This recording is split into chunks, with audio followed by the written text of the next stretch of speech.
Imagine the power of thunder cutting through the dark sky and the awe it inspires within us. Now think of something even more powerful, the wrath of God. Today, we will explore a topic rarely discussed but deeply rooted in the Bible, God's wrath and how it manifests. This video invites you to understand how God's wrath teaches us and transforms our spiritual journey. May the peace of Jesus Christ be with you, and may God bless you and your families. If this message touches your heart, please subscribe to our channel, Key to Scriptures. Give us a like and share this video to reach more people.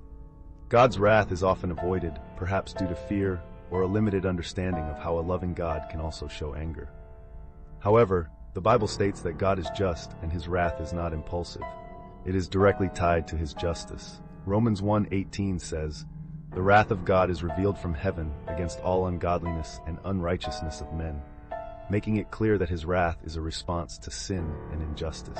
As God's servants, we must understand that divine wrath is holy, distinct from human anger, which is often impulsive. God's wrath reflects his commitment to justice and his love for humanity, which cannot coexist with sin. He displays his wrath not to destroy, but to correct, restore, and call sinners to repentance. His purpose is to purify us and bring us back into fellowship with him. Biblical examples, like Jeremiah 25:15, show that God's wrath causes nations to reflect on their actions. It is not blind fury, but a call to repentance. This truth invites us to reverence, not fear. Divine wrath is just correction, leading us back to a path of holiness. When we understand that God's wrath is aimed at our correction, we are led to reflect on our actions and responsibilities before him.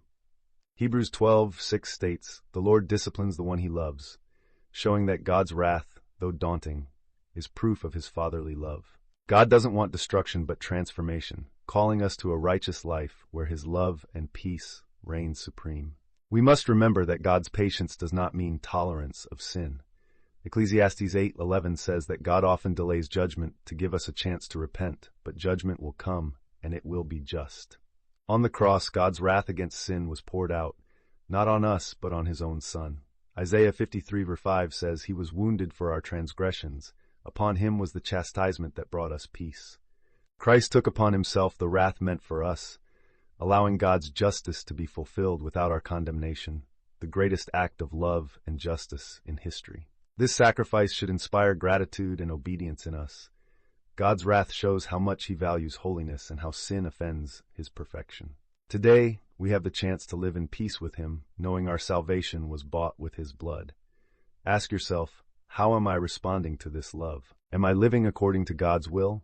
Our calling is holiness. As 1 Peter 1:16 says, "Be holy, for I am holy." This is the response God expects from us. May we, with reverence and humility, live lives that please him, recognizing that his wrath is just, but his love is greater. If this message touched you, share your reflection or a commitment to live in obedience to God in the comments. Each day we choose to follow Christ. We affirm our yes to God's love and our no to sin. May the peace and grace of the Lord be with you all. Amen.